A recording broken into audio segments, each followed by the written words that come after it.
ஒவ்வொன்றையும் பாருங்கள், தேவனுடைய படைப்பை பாருங்கள். ஹல்லேலூயா, எவ்வளவு ஞானமாய் படைத்தார். ஹல்லேலூயா. அதனாலதான் வானாதி வானங்கள் யாவும் அதன் கீழுள்ள ஆகாயமும்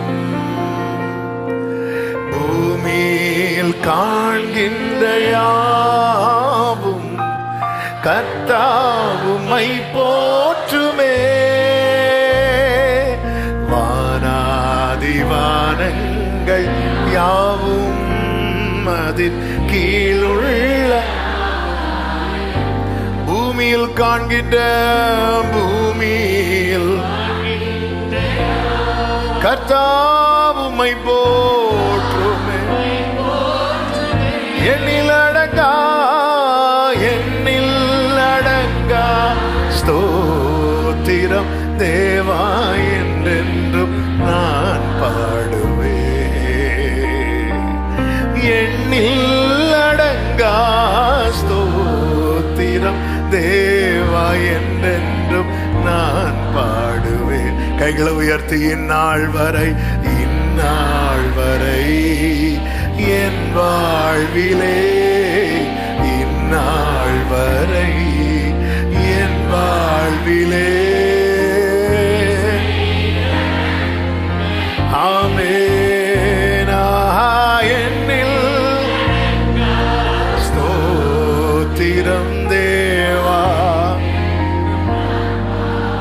அதனாலதான் வேதம் சொல்லுகிறது, சங்கீதம் 19:1 வானங்கள் தேவனுடைய மகிமையை வெளிப்படுத்துகிறது என்று சொல்லப்பட்டிருக்கிறது.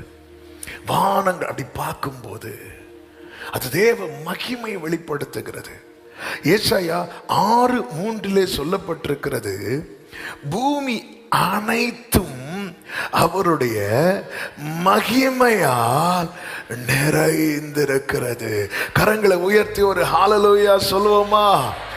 வானம் ஆனாலும் சரி, பூமி ஆனாலும் சரி, சிருஷ்டிக்கப்பட்டவைகளில் எல்லாம் தேவன் எதை வெளிப்படுத்துகிறார் தெரியுமா? அவருடைய மகிமையை வெளிப்படுத்துகிறார். இதை கண்டு துதிக்கும்படியாக தேவன் ஏற்படுத்தினதுதான் மனிதன். இப்போ புரிஞ்சிருக்கும் நினைக்கிறேன். இந்த மகிமை இருக்கிறதுல வானத்துல, வானங்களிலே, வானங்கள் அப்படி சொல்லும் போது வானத்துல நமக்கு தெரிகிறதுல பார்த்தா அதுல பறவைகள் இருக்கிறது. அதுக்கு அடுத்த வானத்துல பார்த்தா நட்சத்திரங்கள் எல்லாம் இருக்கிறது. அதற்கு மேலதான் கர்த்தர் இருக்கிறார். ஆமே. அதை அடுத்து நம்ம சொல்லும் போது அது ஒரு வாட்டி கூட நான் டச் பண்றேன். இப்படி பார்க்கும்போது, ஓ ஆண்டவரே, நீர் எவ்வளவு மகிமைக்குரிய, எவ்வளவு மகத்துவ வல்லமை, அப்படி பிரைஸ் பண்றதுக்காக ஒருத்தனை உண்டாக்கி வச்சார். பூமியை பார்க்கும்போது அப்படி மரங்கள், செடிகள், கொடிகள், மிருகங்கள், பறவைகள் ஒவ்வொன்றையும் அவருடைய படைப்பை பார்த்து, அதனாலதான் இந்த ஜனத்தை நான் எனக்கென்றே ஆண்டவர் தூதர்களின் துதியிலே வாசம் பண்ணி இப்ப அவருக்கு ஆசை என்ன அப்படின்னா, தூதர்கள் அதுக்குன்னே நியமிக்கப்பட்டவங்க. அவங்க ருசிச்சு சொல்றாங்களோ இல்லையோ, அவங்க ஏற்படுத்தப்பட்டதுனால சொல்றாங்க. ஆனா ஒரு ஒரு அவரால் உருவாக்கப்பட்ட ஒவ்வொன்றையும் பார்த்து தேவனை ஸ்தோத்தரிக்கும் போது, மகிமைப்படுத்தும் போது, ஓடா ராபா சந்தரலா கபாரா. ஆமென். சிருஷ்டி தேவனுடைய மகிமையின் கண்ணாடி. சிருஷ்டி அதை அப்படி பார்க்கும்போதே, ஒவ்வொரு படைப்பையும் பார்க்கும்போது, ஹல்லேலூயா. எனக்கு இது சொல்லும் போது எங்க அப்பா ஞாபகம் வருது. எங்க அப்பாலாம் கார்ல எங்கேயா போயிட்டு இருக்கும்போது ஏதாவது ஒரு பூவை பார்த்துட்டாங்கன்னு வைங்களேன், என் பக்கத்துல செடி நிற்கும், அப்படியே அதை அப்படியே என்ஜாய் பண்ண ஆரம்பிப்பாங்க. இயற்கை எங்க அப்பா ரசிக்கிறது மாதிரி நான் யாரையும் பார்க்கல. அப்படியே என்ஜாய் பண்ணுவாங்க, அப்படியே என்ஜாய் பண்ணி அப்படியே பிரைஸ் பண்ணுவாங்க. ஆண்டவர் எவ்வளவு அழகா படைச்சிருக்கிறாங்க, எவ்வளவு சூப்பர், எவ்வளவு சூப்பர். இப்போ உள்ளவங்க அதெல்லாம் இப்ப எல்லாம் போன கார், நீ எங்க போன என்ன, அப்படி அதாவது ஆண்டவர் எல்லாத்தையும் அழகாக்கி, அது சிருஷ்டி என்பது தேவனுடைய மகிமையின் கண்ணாடி. சிருஷ்டி தேவனுடைய வல்லமையின் சாட்சி. ஆண்டவர் இப்படி படைத்திருக்கிறார்ல, என் வாழ்க்கையில கர்த்தர் இதை விட மேன்மையாய். ஓ ஹல்லேலூயா. ஆண்டவர் அதனால தானே சொல்லுவார், ஆமென், மத்தேயு சுவிசேஷம் 6வது அதிகாரத்துல நல்ல தெரிந்த ஒரு வார்த்தை உண்டல்லவா? ஆமென், ஹல்லேலூயா. 30வது வசனத்தை பாருங்கள். அற்ப விசுவாசிகளே, இன்றைக்கு இருந்து நாளைக்கு எங்க போடப்படும்? அடுப்பிலே போடப்படும் காட்டு புல்லுக்கு தேவன் விதமாக உடுத்துவித்தார். எப்படி உடுத்துவித்தாராம்? 29ல் இருக்கிறது. சாலமோன் முதலாய் தன் சர்வ மகிமையிலும் அவைகளில் ஒன்றை போலாகிலும். சாலமோன் என்னெல்லாமோ செஞ்சு பார்த்தான், இந்த காட்டு புல்லு ஆண்டவர் ட்ரெஸ் பண்ணி விட்டார் பாத்தீங்களா? அப்படி சாலமோனு கூட பண்ண முடியலையா? சொல்லிட்டு சொல்றாரு, அற்ப விசுவாசிகளே அப்படின்னு. கொஞ்சம் முன்னாடி தான் மேல சொல்லுவார், நீங்கள் விசேஷித்தவர்கள். அது கரெக்டு தான், ஆனாலும் கொட்ட வேண்டிய இடத்துல கொட்டுவார். அவர் தான் குரு. ஹல்லேலூயா. அற்ப விசுவாசிகளே, இன்றைக்கு இருந்து நாளைக்கு பொய்யான சாட்சி சொல்ற 10 பேரை வச்சு அடக்காராதனை நடத்தப்படும். அப்படியா இருக்கு? ஏன்னா அடக்காராதனை நல்ல அடிச்சு விடுவாங்கல்ல, அதுதான். அப்படி கிடையாது. நாளைக்கு எங்க போடப்படும்? அடுப்புல. யாராவது இந்த இப்போ இந்த காஞ்ச இலைகள் இந்த இதெல்லாம் வச்சு தீ கொளுத்தும் போது ஐயோ எப்படி வாழ்ந்தது, எவ்வளவு அழகா இருந்தது, சாலமோன் முதலாய் உடுத்திராதது இப்போ என் அடுப்புல கடந்து எரிஞ்சிட்டு இருக்கு, அப்படி யாராவது அழுவோமா? இல்ல, யாருமே ஃபீல் பண்ண மாட்டோம். அதையே இப்படி உடுத்துவார் என்றால்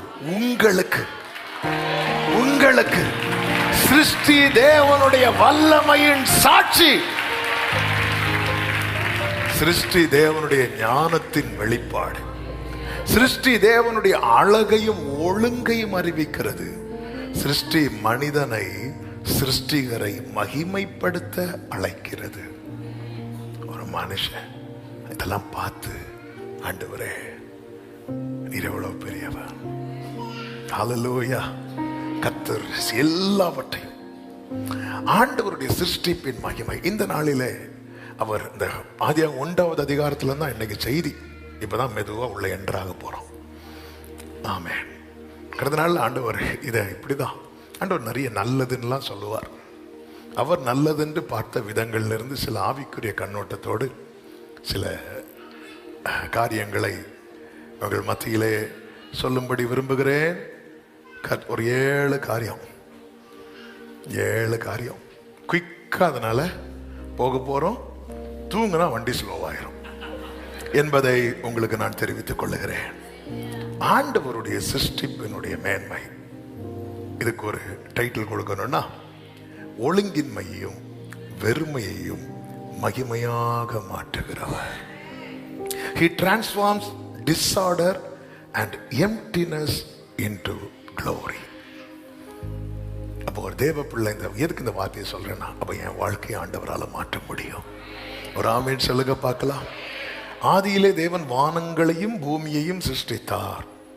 பூமியானது ஒழுங்கின்மையும் வெறுமையுமாய் இருந்தது என்று சொல்லப்பட்டிருக்கிறது. ஆவியானவர் சிருஷ்டிப்பதற்கு முன்னதாக அவர் செய்த ஒரு காரியம் என்ன தெரியுமா? அவர் ஜலத்தின் மேல் அசைவாடி கொண்டிருந்தார். ஏன்னா பூமி முழுவதும் எதால நிரப்பப்பட்டிருக்கிறது? ஃபுல்லா தண்ணீர். ஆண்டவர் கிரியை செய்ய ஆரம்பிக்கிறார்.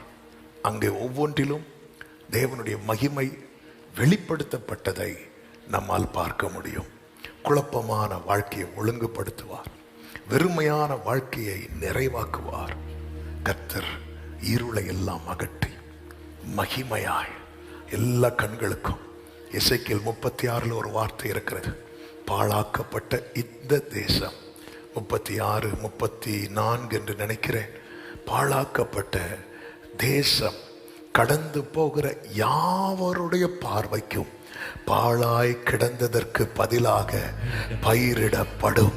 36 சொல்லப்பட்டிருக்கிறது, கர்த்தராகிய நான் நிர்மூலமானவைகளை கட்டுகிறேன் என்றும் பயிர் நிலமாக்குகிறேன் என்றும் அப்பொழுது சொல்லுங்க, என்னை சுற்றிலும் உள்ள எல்லாரும் அறிந்து கொள்வார்கள். சொல்லிட்டு ஆண்டவர் என்ன சொல்வார் தெரியுமா? கர்த்தராகிய நான் இதை சொன்னேன், இதை செய்வேன். அப்படி என்றால் இந்த செய்தியை கேட்கும் போதே ஒரு நிச்சயத்தோடு கேளுங்க. அந்த ஒழுங்கின்மையும் வெறுமையுமான பூமியை கர்த்தர் ஒழுங்காக்கி நிறைவாக்கி மகிமையை வெளிப்படுத்தினது போல என் வாழ்க்கையும் கர்த்தர் இந்த நாட்களிலே ஒழுங்காக்கி நிறைவாக்கி மகிமையிலே வெளிப்படுவார். கர்த்தருடைய மகிமை உன்மேல் காணப்படும். ஆமென் சொல்லுங்க பார்க்கலாம். அப்போ இது கேட்க ரொம்ப இன்ட்ரெஸ்டா இருந்தாலும் இன்னொரு காரியத்துக்கு நம்ம ரெடி ஆயிரணும். என்ன அப்படின்னா, கர்த்தரால் ஒழுங்குபடுத்தப்பட ஒப்பு கொடுக்கணும். என்ன சொன்ன? இப்போ கர்த்தரால் ஒழுங்குபடுத்தப்பட ஒப்பு கொடுக்கணும். அப்படி ஒழுங்குபடுத்தி மகிமையை வெளிப்படுத்தின ஒரு தம்பதி உண்டு. அவங்க தான் ஆபிரகாமும் சாராளும். ஆண்டவர் அவங்கள பிரிக்கிறாரு. ஆண்டவர் அவங்கள வெயிட் பண்ண வைக்கிறாரு. ஆண்டவர் கற்றுக் கொடுக்கிறார். 99 வயசானதுக்கு அப்புறம் எனக்கு முன்னாடி நடந்து கொண்டு அப்போ எப்படி ஒழுங்குபடுத்துறார் பாருங்க. அவருடைய ஆர்டர்ல வரணும்.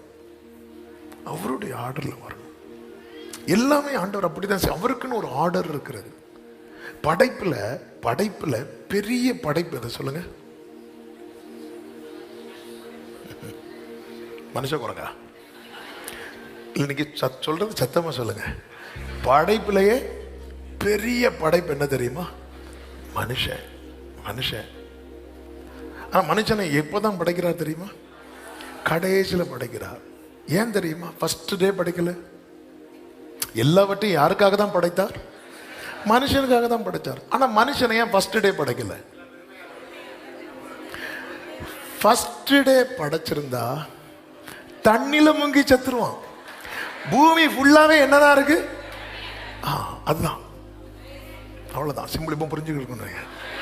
ஆமா, நம்ம பிரசங்க பாயிண்ட் எல்லாம் ரெண்டாவது சொல்லுவோம். ஆமா, நேத்து முதல்ல எனக்கு கிடைச்ச வெளிச்சமே அதான்.